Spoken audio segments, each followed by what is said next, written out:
Alors, bonjour tout le monde. Aujourd'hui, je vais vous présenter le carnet de dépenses des travailleurs forestiers. Mon nom est Luc Lavoie. Je suis conseiller stratégique à la Fédération des groupements forestiers du Bas-Saint-Laurent.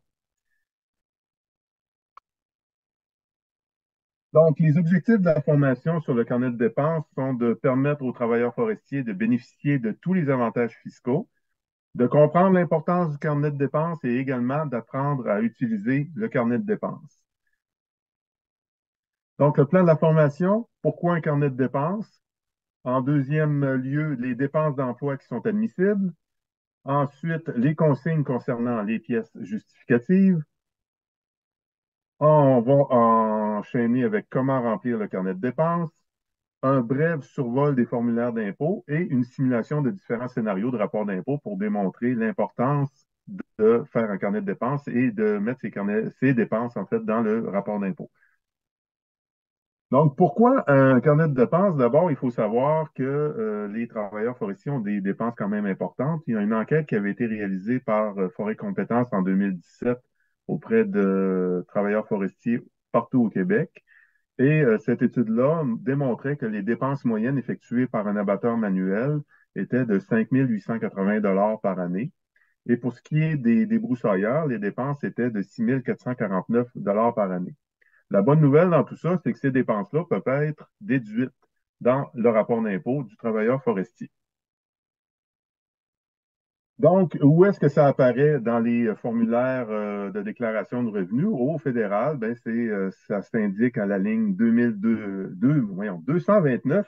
Et au niveau de la déclaration de revenus au Québec, c'est à la ligne 207 qu'on trouve ces informations-là dans le rapport d'impôt. La condition pour déduire les dépenses liées à l'emploi, c'est que le travailleur doit tenir un registre de ses dépenses. Et ce fameux registre-là, ben, le carnet de dépenses sert en tant que registre. Donc, maintenant, quelles sont les dépenses d'emploi admissibles? Il y en a beaucoup. D'abord, les frais de scie mécanique et de débroussailleuse sont admissibles. Et les conditions pour que ce soit admissible sont au fédéral que le travailleur, bien sûr, travaille dans l'exploitation forestière, qu'il utilise une scie à moteur pour gagner son revenu d'emploi et que selon son contrat d'emploi, ils doivent acheter la scie à moteur et que son employeur ne le remboursera pas. Au provincial, ça dit à peu près la même chose, donc que le contrat de travail précise que dans l'exercice de ses fonctions, le travailleur doit fournir une scie mécanique ou une débroussailleuse et acquitter les dépenses qui sont engagées pour l'utilisation de cette machine. Donc, c'est dans la plupart des cas, quand vous n'êtes pas remboursé pour vos frais de scie mécanique ou pour l'achat de scie mécanique ou de débroussailleuse, c'est admissible comme dépense au niveau de votre rapport d'impôt. Les frais de scie mécanique et de débroussailleuse qui sont admissibles, ce sont bien sûr des frais qui incluent les taxes, c'est important de le mentionner. Donc, les frais qui sont reliés à l'essence et à l'huile, à tous les accessoires, que ce soit bougies, filtres, limes, lames, etc. Les frais de réparation, bien sûr, pièces et main-d'œuvre. Les primes d'assurance sur vos équipements, si vous en avez, elles sont admissibles au niveau provincial.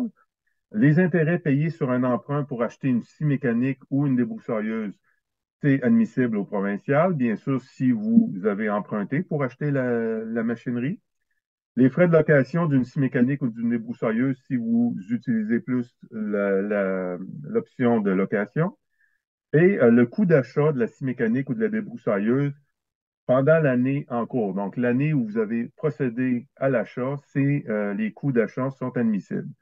Et si vous donnez en échange une vieille scie mécanique ou une vieille débroussailleuse, en fait, la vente de cette scie mécanique-là ou de la débroussailleuse doit être déduit du coût d'achat euh, dans votre rapport d'impôt.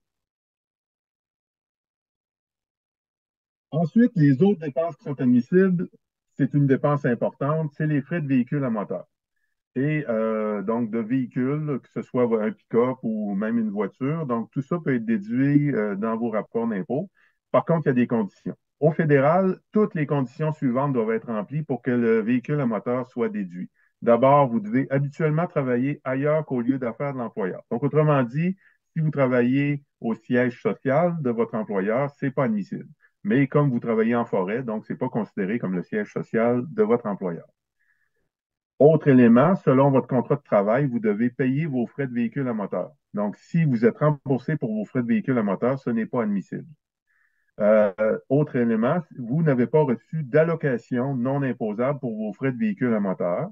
Et finalement, votre employeur va vous fournir un formulaire qui s'appelle le T2200. Il va vous le fournir avec votre relevé 1 ou votre T4. Donc, vous conservez dans vos dossiers une copie de ce formulaire-là. Donc, ce sont toutes les conditions qui doivent être remplies pour que votre véhicule à moteur soit déductible au niveau de l'impôt. Au provincial, à peu près la même chose. Donc, toutes les conditions suivantes doivent être remplies. Votre contrat de travail précise que vous devez acquitter les frais de véhicule à moteur engagés dans l'exercice de vos fonctions et vous êtes tenu d'exercer la totalité ou une partie de vos fonctions ailleurs qu'au lieu d'affaires de votre employeur ou à des endroits différents. Il est important de mentionner ici que si vous êtes sur un chantier pendant plus que 2 semaines, c'est considéré comme un lieu d'affaires de l'employeur. Donc, c'est important, si vous changez d'endroit chaque jour, de bien l'indiquer dans votre carnet de dépenses. Je vais en parler tout à l'heure. Donc, ce qui est important pour également là, comme condition pour que les frais de véhicule à moteur soient inclus dans votre rapport d'impôt, ben, vous devez tenir un registre. Donc, vous devez indiquer les kilomètres que vous avez parcourus dans l'année, les kilomètres que vous avez parcourus pour gagner votre revenu d'emploi. Et pour chaque voyage que vous faites pour gagner votre revenu d'emploi, vous devez indiquer la date, la destination, le but du voyage et les kilomètres parcourus. Et également, vous devez prendre le kilométrage de votre véhicule en début et en fin d'année, donc au 1er janvier et au 31 décembre. Pourquoi? Je vais l'expliquer dans les prochaines diapos. Autre élément qui est important au niveau des véhicules, c'est que si vous changez de véhicule pendant l'année, c'est important d'inscrire le kilométrage de chaque véhicule au moment de l'acquisition, de la vente et de l'échange. Puis inscrivez les dates. Donc, autrement dit, si vous changez de véhicule le 30 juin, vous prenez le kilométrage du véhicule que vous donnez en échange, vous prenez le kilométrage du nouveau véhicule, puis à la fin de l'année, vous allez prendre le kilométrage de votre nouveau véhicule au 31 décembre. Tous les déplacements qui sont admissibles au niveau de l'impôt, ce sont les déplacements entre votre domicile et un chantier. Et ça, si vous devez changer de chantier toutes les semaines ou 2 semaines. Si vous passez plus que 2 semaines à un même endroit, ben là, ça va être considéré comme un lieu de travail ou équivalent au siège social. Donc, à ce moment-là, ça ne sera pas éligible. Les déplacements entre les chantiers sont également admissibles, de même que ceux à l'intérieur d'un même chantier. Quand vous êtes dans un grand chantier et que vous devez vous déplacer, c'est admissible également comme déplacement.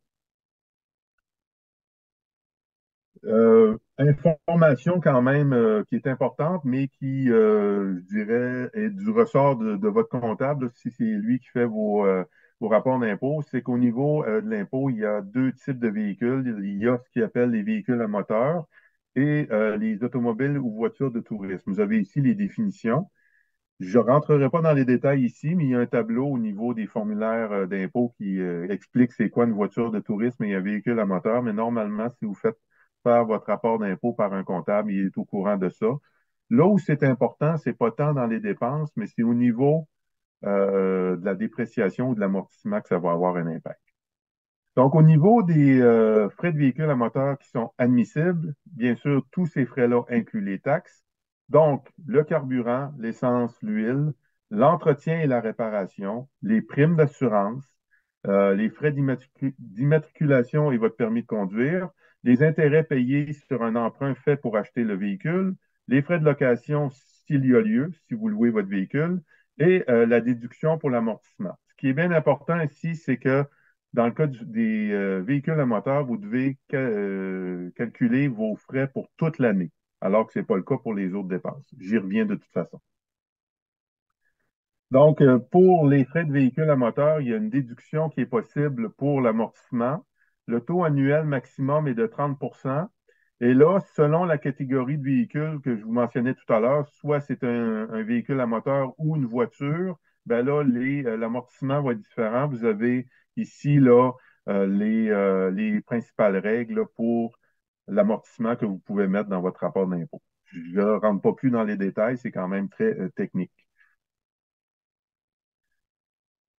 Donc, les déductions pour l'amortissement, donc la perte de valeur du véhicule, ben, les informations nécessaires pour mettre ça dans votre rapport d'impôt, c'est d'abord le coût d'achat du véhicule, la fraction qui n'est pas amortie. Donc, si votre véhicule valait 30 000 à l'achat, puis qu'il y en a une partie qu'aujourd'hui il vaut 20 000, ben, la fraction non amortie, c'est 20 000.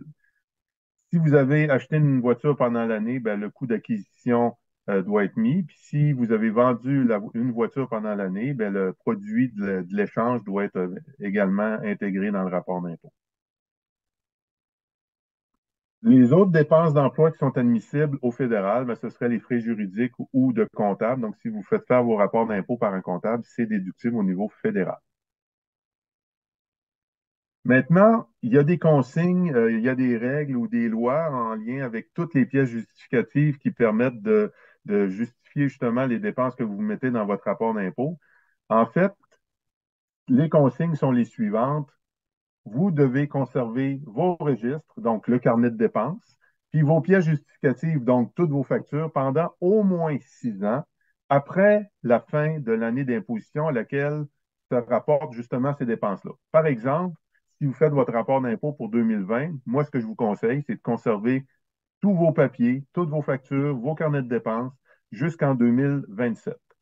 Donc, ce qui est bien important, c'est de bien remplir le carnet de dépenses puis de le conserver pendant 7 ans, conserver toutes les factures et tous les reçus pendant 7 ans, conserver vos chèques oblitérés si vous payez par chèque pendant 7 ans également, puis conserver vos relevés mensuels de carte de crédit pendant 7 ans. Donc, à ce moment-là, vous êtes sûr d'avoir toutes les informations nécessaires parce qu'il arrive que les gens qui travaillent soit à Revenu Québec, soit à l'Agence de revenus du Canada, fasse des vérifications, puis il pourrait, par exemple, vérifier votre rapport d'impôt de 2020 et vous demander toutes vos pièces justificatives pour 2020 qui va servir à prouver les dépenses que vous avez mises dans votre rapport d'impôt. Donc, c'est important de conserver tout ça pendant 7 ans, comme ça, vous allez être sûr. Ils peuvent reculer jusqu'à 6 ans, mais en conservant pendant 7 ans, vous êtes sûr d'avoir tout ce qu'il faut pour pouvoir justifier les dépenses que vous avez mises dans votre rapport d'impôt.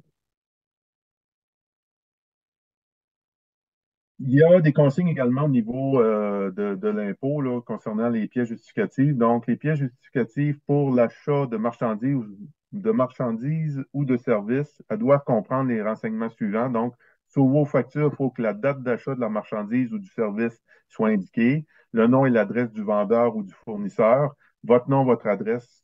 Bien sûr, ça s'applique plus pour les factures. Pour les factures d'essence, ce n'est pas nécessaire, là. Une description précise de la marchandise ou du service que vous avez acheté et les renseignements concernant la TPS et la TVQ payées sur vos dépenses. Donc, ça, normalement, sur les factures, ce sont des informations qui apparaissent. Donc, maintenant qu'on sait tout ça, comment on remplit le carnet de dépenses? Donc, au niveau du kilométrage, c'est la première section du carnet de dépenses.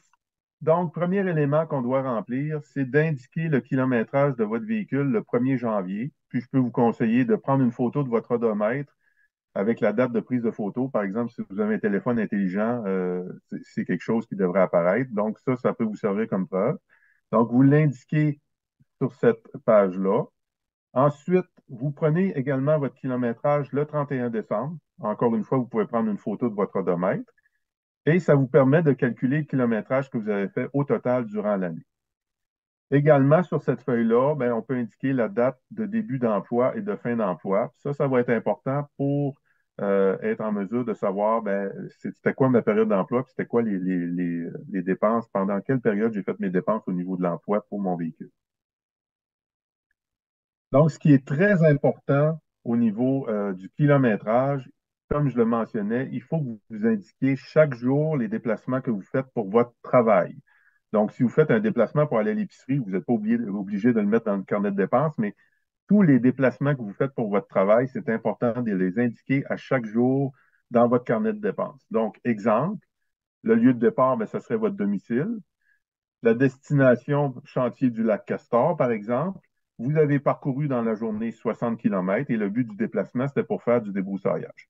Donc, c'est important donc, de prendre votre kilométrage le matin et le soir quand vous arrivez à la maison ou de tout simplement, sur votre odomètre, vous pouvez calculer, vous pouvez remettre à zéro l'odomètre pour voir qu'est-ce que vous allez faire comme déplacement dans la journée. Donc, ça demande une discipline Mais c'est important parce que si on vous demande au niveau de l'impôt de fournir le carnet de dépenses et les déplacements que vous avez faits, ben, vous allez avoir besoin de ces informations-là dans votre carnet de dépenses. Et c'est bien important d'indiquer précisément la destination. Par exemple, si vous indiquiez chantier du lac Castor pendant tout l'été, ben, ça serait considéré comme un lieu d'affaires de l'employeur et à ce moment-là, ça ne serait pas éligible comme dépense. Donc, c'est important d'être précis sur l'endroit où vous vous rendez. Si vous changez d'endroit chaque journée ou même aux 2, 3 jours, c'est important d'indiquer la destination le plus précisément possible. Également, il y a une section dans le carnet de dépenses qui vous permet d'indiquer, dans la section 1, si vous changez de véhicule en cours d'année, donc d'inscrire le kilométrage du véhicule que vous allez vendre et la date de changement de véhicule. Ensuite, vous allez inscrire le kilométrage du nouveau véhicule que vous acquérez au moment de la date de changement de véhicule.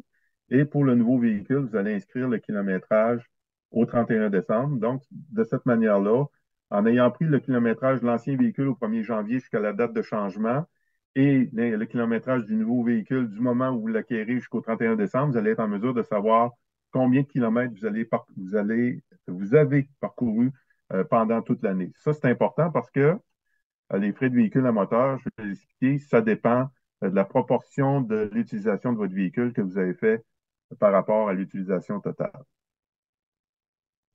Donc, les frais de véhicule à moteur, c'est important de remplir cette section-là toute l'année. Pourquoi?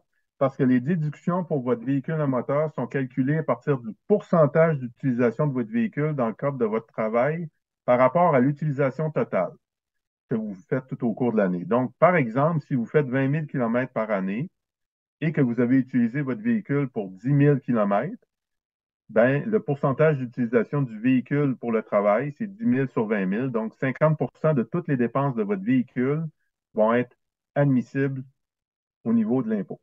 Donc, c'est important pour le véhicule, particulièrement, de compiler les dépenses du 1er janvier au 31 décembre. Donc, c'est vrai pour l'essence. C'est vrai également pour l'entretien et la réparation.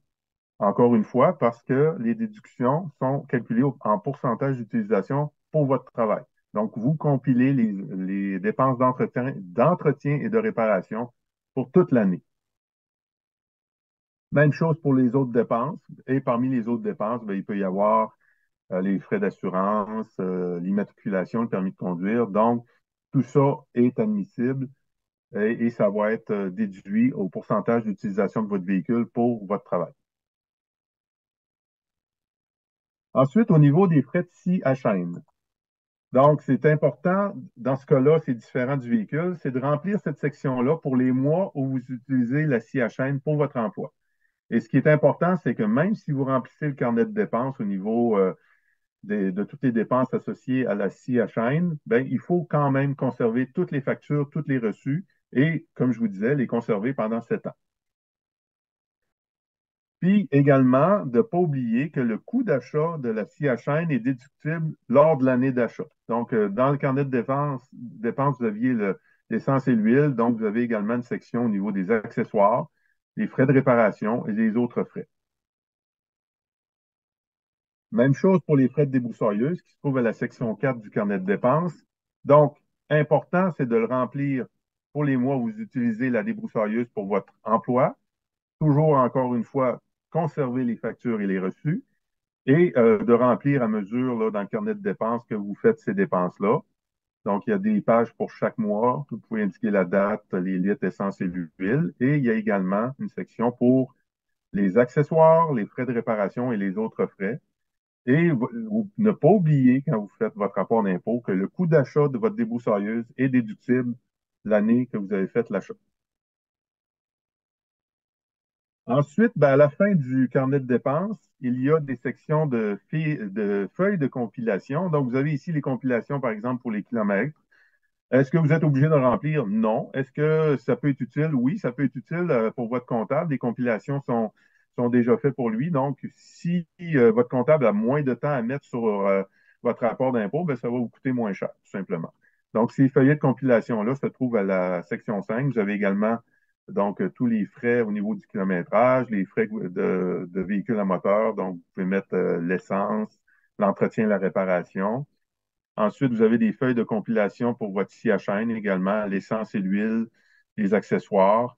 Même chose au niveau des réparations et des autres frais, là. Ce sont des fichiers, des feuilles qui apparaissent à la section 5.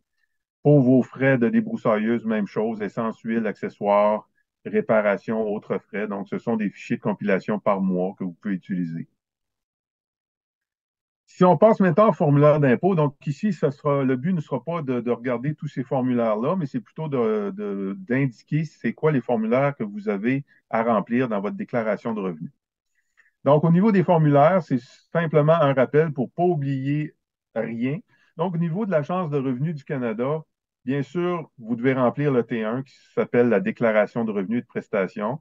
Et il y a une ligne dans ce formulaire-là dans laquelle vous allez mettre vos dépenses d'emploi.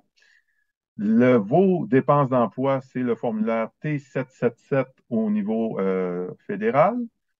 Le formulaire T 2200, c'est la déclaration des conditions de travail. Ça vous est fourni par votre employeur. Ça indique dans ce formulaire-là que vous aviez besoin d'un véhicule pour exercer votre emploi, puis que les dépenses n'étaient pas remboursées par l'employeur. Ça indique également que vous aviez besoin d'une scie à moteur pour faire votre travail. Donc, ça, ce formulaire-là, vous le conservez dans vos papiers, dans vos archives, en fait, pendant 7 ans, comme tous les autres. Et peut-être qu'il y en a qui ne savaient pas, mais vous pouvez également demander un remboursement de la TPS pour toute la TPS payée pour vos dépenses d'emploi. Donc, ça, c'est possible de le demander. Au niveau de Revenu Québec, vous avez 3 formulaires. Donc, bien sûr, la déclaration de revenus dans laquelle il y a une ligne qui sert à mettre vos dépenses d'emploi. Vous avez le TP 78 qui permet de mettre vos dépenses d'emploi, en fait, de compiler vos dépenses d'emploi. Et il y a une partie de ce formulaire-là qui est remplie par votre employeur qui indique que vous aviez besoin d'un véhicule, que vous aviez besoin d'une scie à moteur et que les dépenses associées au véhicule et à la scie à moteur n'étaient pas remboursées par l'employeur. Donc, ça, il y a une partie de ce formulaire-là qui est remplie par l'employeur, puis il vous est fourni normalement avec vos relevés 1 et T4. Et comme au fédéral, vous pouvez faire une demande de remboursement de taxes, donc de la TVQ dans ce cas-là. Ce qui est important si vous demandez un remboursement et que vous obtenez un remboursement des taxes, c'est important de mentionner que si vous l'obtenez, un remboursement de TPS et de TVQ pour une année donnée, vous devez inscrire ce remboursement-là comme un revenu dans votre déclaration de revenus de l'année suivante. Par exemple, si vous avez un remboursement de la TPS et de la TVQ pour 2022, bien, ce remboursement-là doit être inscrit comme un revenu dans la déclaration de revenus de 2023. Donc, c'est important de le mentionner parce que c'est un revenu imposable, ces remboursements-là. Donc maintenant, est-ce que c'est important de mettre les dépenses d'emploi dans le rapport d'impôt? Ça vaut-tu la peine? Bien, c'est ici qu'on va voir cette information-là. Donc ici, j'ai simulé différents scénarios de rapport d'impôt. Premier scénario, bien sûr, j'ai mis un astérisque, là, c'est un avertissement, c'est que les calculs sont basés sur des hypothèses, puis les résultats peuvent varier selon la situation du travailleur. Ici, c'est un travailleur célibataire, mais si vous avez des enfants, si vous êtes marié, et autre chose, autre scénario possible, ben, c'est sûr que ça ne donnera peut-être pas les mêmes résultats. Donc, c'est important de le mentionner. Ici, ben, on a un cas d'un débroussailleur, donc qui a fait un salaire pendant la saison de 38 430 pendant 24 semaines. Il a eu du chômage pour le reste de l'année, 16 080. Et son revenu total, donc, est de 54 510. Ses dépenses d'emploi, basées sur l'étude de forêt compétences, 6 928. Donc, si on regarde les résultats au niveau de l'impôt, si vous ne mettez pas les dépenses, bien, le retour d'impôt au niveau fédéral aurait été de 593 et au provincial, ce débroussailleur-là aurait payé 461,40. Donc, au total, son retour d'impôt aurait été de 131 $. Par contre, si ce débroussailleur-là met ses dépenses d'emploi de 6 928, bien, au niveau fédéral, avec ces dépenses-là, il a un retour d'impôt de 1 735 et au provincial de 924. Donc, un retour d'impôt de 2 659. Si vous le comparez à la situation où vous n'auriez pas mis les dépenses, ben, c'est quand même un écart de 2 500 $. Donc, ça vaut vraiment la peine de mettre ces dépenses dans le rapport d'impôt. Une règle du pouce, c'est environ le tiers de vos dépenses là, qui reviennent en retour d'impôt. Deuxième cas, un abatteur, donc qui a gagné pendant la saison 43 870 sur 26 semaines. chômage 14 885 pour le reste de l'année. Donc, un revenu total de 58 755, des dépenses d'emploi de 6 127. Donc, même scénario. S'il ne met pas ses dépenses dans le rapport d'impôt, un retour de 604 au fédéral, mais on paye 461,40 au provincial, donc un retour global de 143. Par contre, en mettant les dépenses d'emploi, un retour d'impôt de 1653 au fédéral, de 764 au provincial, pour un retour d'impôt de 2417. Donc, un écart quand même important de 2274 dollars. Donc, ça vaut vraiment la peine de mettre vos dépenses d'emploi puis d'aller chercher toutes les dépenses admissibles, incluant votre véhicule à moteur. Donc, qu'est-ce qu'on peut dire en conclusion? C'est que vous avez vraiment tout avantage à utiliser le carnet de dépenses. Un, ça vous permet de ne pas oublier de dépenses. Deux, ça vous permet de bien classer les informations puis de ne rien oublier, notamment au niveau du véhicule à moteur, d'indiquer les voyages à chaque jour que vous faites pour gagner votre revenu. Donc, c'est vraiment important. Et comme je le disais, ben oui, c'est important d'utiliser le carnet de dépenses, mais c'est aussi important de conserver le carnet de dépenses et toutes vos factures pendant au moins 7 ans, au cas où vous seriez inspecté par rapport à vos rapports d'impôts faits dans le passé. Alors, je vous remercie de votre attention et je vous souhaite une bonne saison sylvicole.